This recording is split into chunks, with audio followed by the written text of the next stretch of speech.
L'affaire Abbas Fall, pour commencer, la tête de liste de PASTEF de Dakar a été convoquée par la section de recherche de la gendarmerie de Colobane, attendue hier par les Pandores.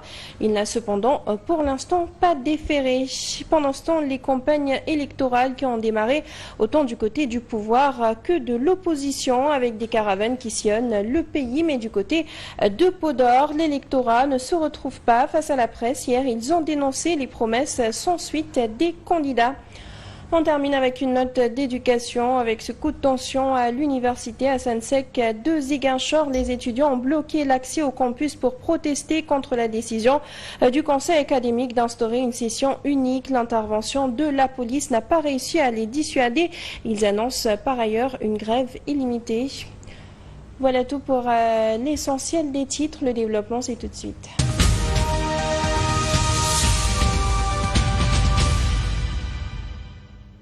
Pour commencer donc, Abbas Fall qui a été convoqué par la section de recherche de la gendarmerie de Colobane. La tête de liste de PASTEF à Dakar pour les législatives était attendue par les Pandores hier, mais le concerné n'a pas déféré à la convocation. D'après d'ailleurs le quotidien L'Observateur, Abbas Fall devait être entendu pour ses propos tenus dimanche, jour de lancement de la campagne électorale. Il appelait les militants de son parti à s'armer de couteaux et de machettes pour riposter à l'attaque dont sa caravane aurait fait l'objet ce jour-là. En attendant de savoir la suite que la section de recherche réservera à cette affaire, Abbas Fall de son côté a présenté ses excuses pour ses propos.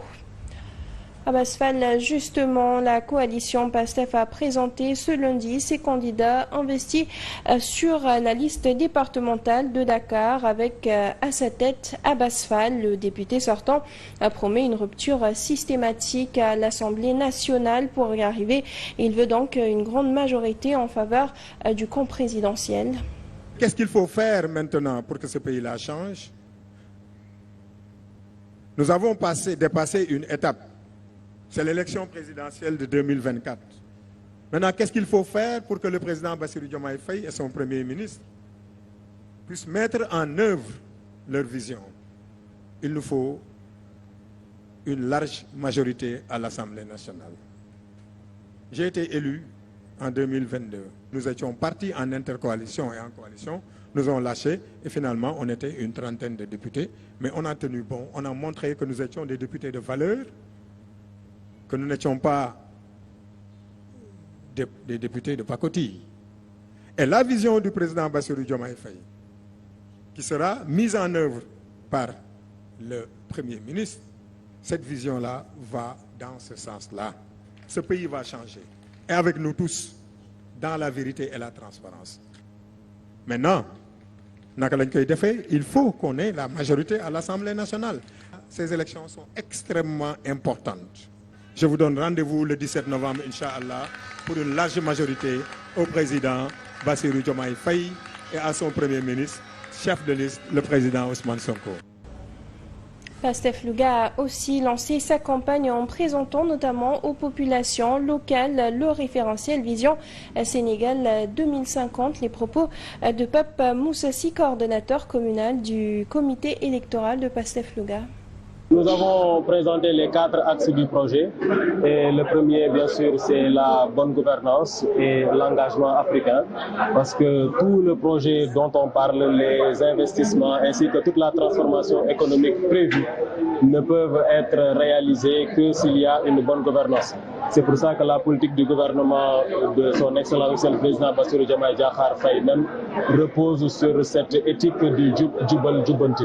Le deuxième axe étant l'aménagement du territoire, donc on a parlé également de la question foncière et des réformes qu'on devrait apporter à ce niveau. Le troisième axe qui concerne le capital humain également a été abordé et la nécessité de miser sur la formation professionnelle et le développement de l'école pour que également nous puissions avoir un capital humain. Pastef, toujours, la coalition a clôturé sa campagne d'hier par un grand meeting au niveau de Mbour. À cette occasion, Ousmane Sonko, leader du parti, est revenu sur la question de l'immigration dont souffre justement le département de Mbour. Il soutient que des investissements seront faits, notamment dans le domaine de la pêche pour accompagner les populations locales. Après l'étape de Joal, Fimela, Diofior, Diouroup, Tataguine, entre autres, c'est à Mbour que va se tenir le grand meeting de cette deuxième journée de campagne. Sur place, les militants étaient nombreux à attendre avec impatience l'arrivée de leur leader. Ousmane Sonko, dès l'entame de son discours, lance des piques à l'opposition. Man, j'ai pitié de cette opposition. Parce que voilà des hommes et des femmes qui n'ont pas compris que ce vent de changement est arrivé et a été largement approprié par les populations que vous êtes, et particulièrement cette jeunesse extraordinaire que vous êtes. La politique est un exercice noble, un exercice au service de soi-même, mais surtout au service de sa nation, fait-il savoir. Selon lui, c'est un contrat moral très fort qui le lie à la jeunesse sénégalaise. Nous ne devons nullement oublier ce qui est à l'origine de tout ceci. Entre vous et nous, il y a un contrat moral qui nous lie. Vous avez espoir en nous et nous n'allons nullement vous trahir.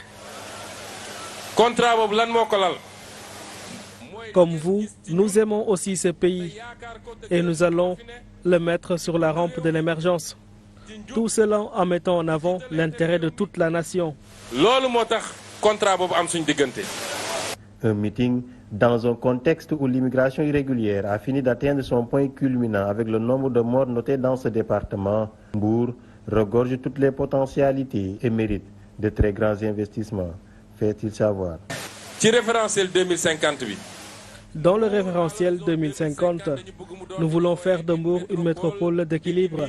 C'est-à-dire, nous allons offrir à Mbour toutes les capacités, comme nous le voyons à Dakar, que ce soit en termes de volume, en termes de développement, ou tout ce que cela demande. Parce que Mbour a toute la potentialité, tout le potentiel, mais également la capacité.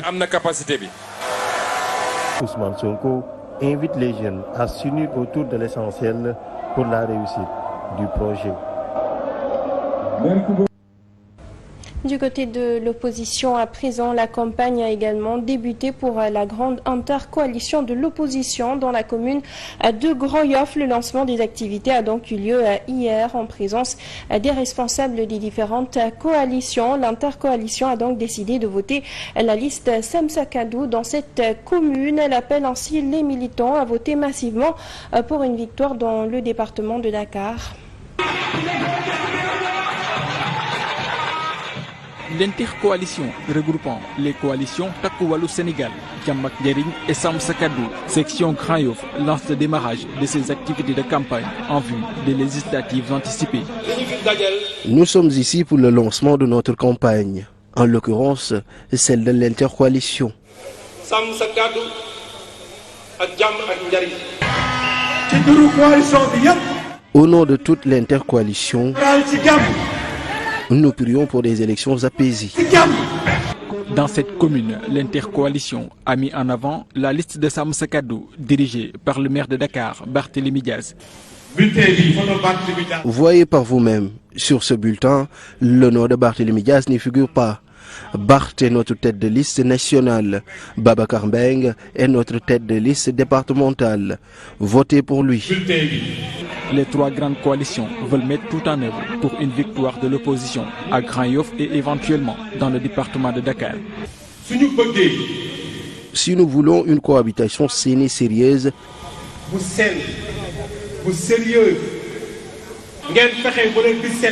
allez voter en masse pour la coalition Sàmm Sa Kàddu afin de remporter haut la main le département de Dakar. Les responsables de l'intercoalition déplorent cependant les violences notées en ce début de campagne et appellent les acteurs politiques à plus de responsabilités. Et on reste dans la période électorale du côté du département de Podor. L'électorat réuni autour du mouvement Podor va mal se plaint de n'être considéré que comme du bétail électoral. Ils sont las des promesses, ensuite des candidats. Les Sénégalais sont tellement éprouvés, ils n'ont pas besoin de ces formes de violence et nous la condamnons, d'où qu'elles viennent. Les gens ont besoin d'un débat d'idées, les gens ont besoin vraiment de discuter, d'échanger par rapport à leur programme, mais pas de verser dans cette violence inouïe qui n'a pas sa place dans sa campagne électorale. Nous sortons d'une grande assemblée générale et nous allons, à partir de ce week-end, lancer notre grande caravane de sensibilisation dans le département de Podor pour porter la bonne parole. Inviter les jeunes à faire le bon choix. Le département a été pris en otage par ces gens qui sont là depuis 2000.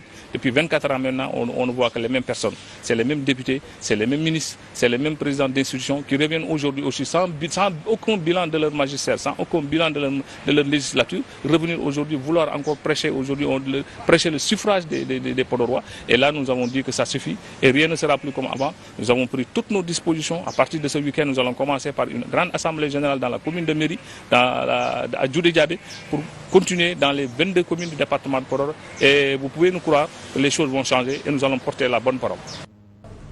Hors politique à présent, parlons de pêche avec cette colère de l'association des pêcheurs artisanaux de Saint-Louis qui déplore l'ambition de BP et ses partenaires de développer un récif artificiel de 4 km au large de Saint-Louis. Pour ces acteurs, il s'agit là d'une violation des engagements pris et qui concerne la mise en place de 6 récifs. Très en colère, ils menacent de passer à la vitesse supérieure si rien n'est fait d'ici quelques jours. Donc BP n'a qu'à trouver des solutions et nous faire les 6 récifs naturels sur les points autour desquels on est tombé d'accord. Et ça c'est clair, c'est sur le papier. Je parle sous le contrôle du préfet de Saint-Louis. Je parle sous le contrôle des responsables des pêcheurs ici à la langue de Babari. Je n'invente rien du tout. Donc BP n'a qu'à respecter sa parole. BP, il faut que BP arrête de jouer au chat et à la souris. Nous connaissons leur méthode. Nous connaissons leur méthode. Parce que ça fait presque 7 ans qu'ils sont là. Nous, on a fini de les comprendre. En tout cas, nous sommes au mois d'octobre. Nous sommes le 23 octobre. Prenez des dates, vous les journalistes, prenez une date, l'opinion, prenez une date pour tous. Que actuellement, ce sera notre dernière conférence de presse. Ce sera notre dernière conférence de presse. En tout cas, BP n'a qu'à prendre ses responsabilités. L'État du Sénégal, je les appelle à prendre aussi leurs responsabilités. Le ministre de l'Énergie, du Pétrole et des Mines, M. Birame Souleye Diop, est venu ici à Saint-Louis. Il a bien entendu ce que nous avons dit. Nous avons écrit, nous avons remis un mémorandum. Il est sur sa table. Il n'a qu'à appeler BP autour du table et aussi les contraindre à respecter leur engagement par rapport à la communauté. Ça, c'est clair. Toujours dans le registre des revendications, c'est dans une ambiance tendue que les étudiants de la faculté des lettres, des arts et des sciences humaines de l'université Hassan Sek de Ziguinchor ont décidé de bloquer l'accès au campus pour, disent-ils, protester contre la décision du conseil académique d'instaurer une session unique. Face à cette mobilisation, la police a été déployée sur les lieux pour établir l'ordre, mais les étudiants ont maintenu leur position en annonçant d'ailleurs une grève illimitée pour faire entendre leur revendications.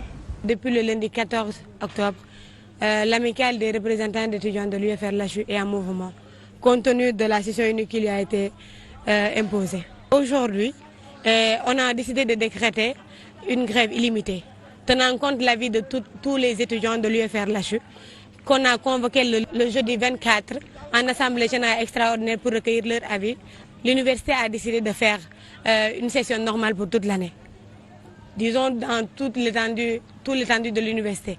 Sauf qu'après ce conseil académique, le FR-LHU s'est réuni pour décider singulièrement d'avoir une session unique pour ses étudiants.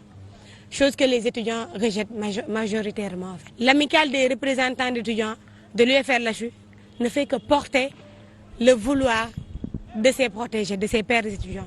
Et les étudiants réclament 2 sessions normales pour cette année universitaire.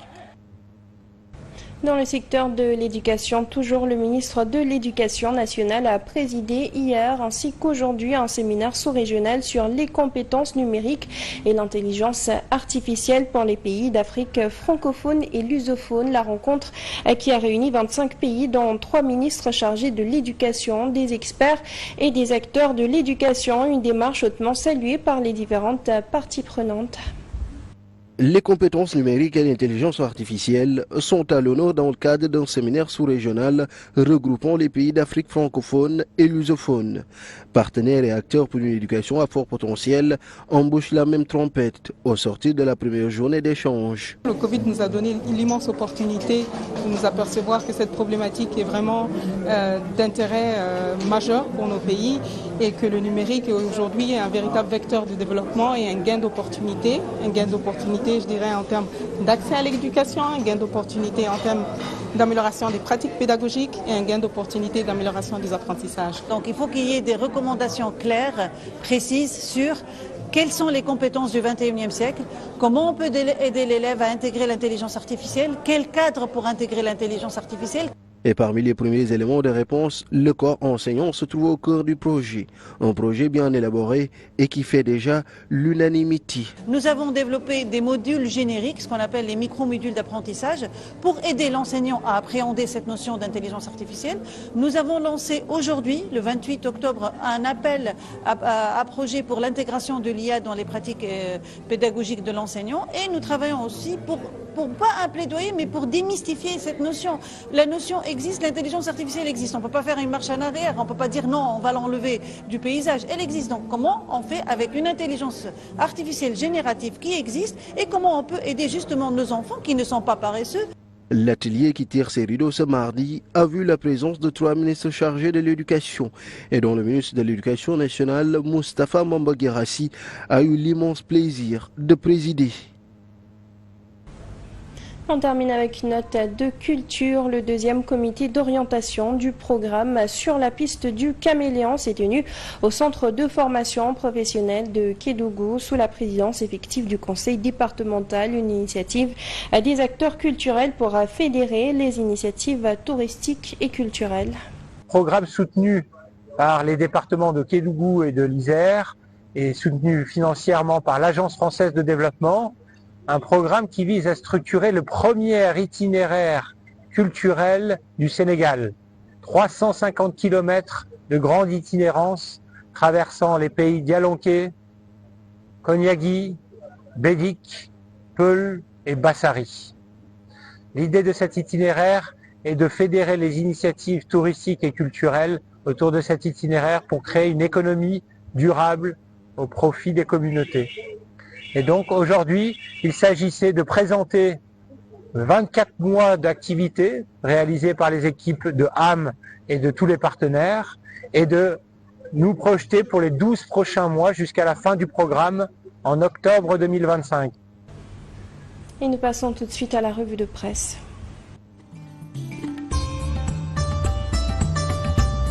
Bonjour. Les actes de violence ayant émaillé le début de la campagne électorale pour les législatives anticipées du 17 novembre prochain font le menu des quotidiens de ce mardi. Les journaux semblent avoir toutes les raisons de craindre une campagne électorale violente. C'est en tout cas, comme le révèle Walf Quotidien, ce que présage le saccage du siège de Taxawu Sénégal, précédé par des affrontements entre les partisans de Barthélémy Diaz et Abbas Fall. Walf Quotidien alerte et souligne qu'on va vers une pente dangereuse.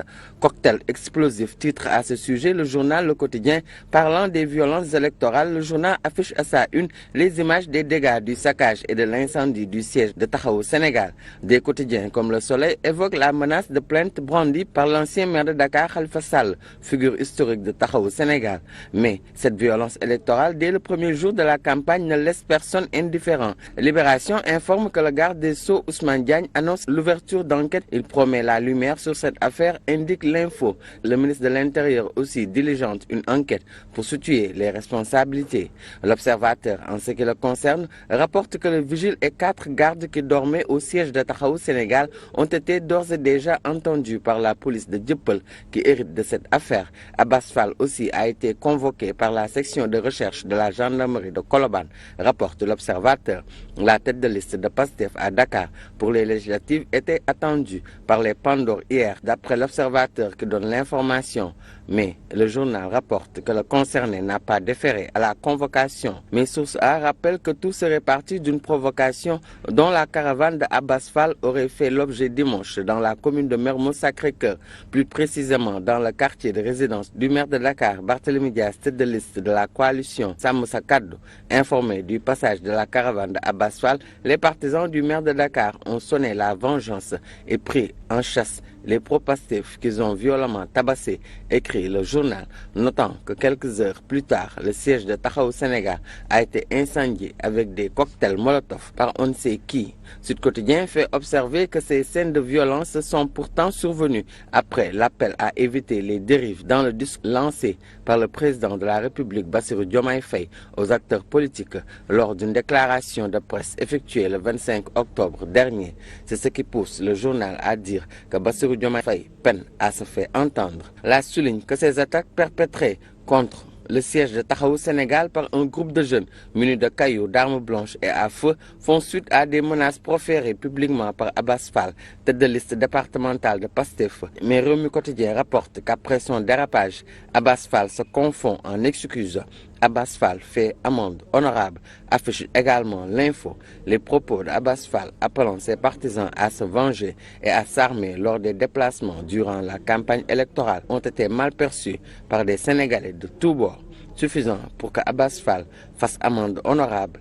Il a regretté ses propos, non sans interpeller. Le ministre de l'Intérieur ajoute l'info qui relate, comme plusieurs autres quotidiens, les inquiétudes et les appels à l'apaisement de la société civile. C'est tout pour cette revue de presse du jour. Très bonne lecture.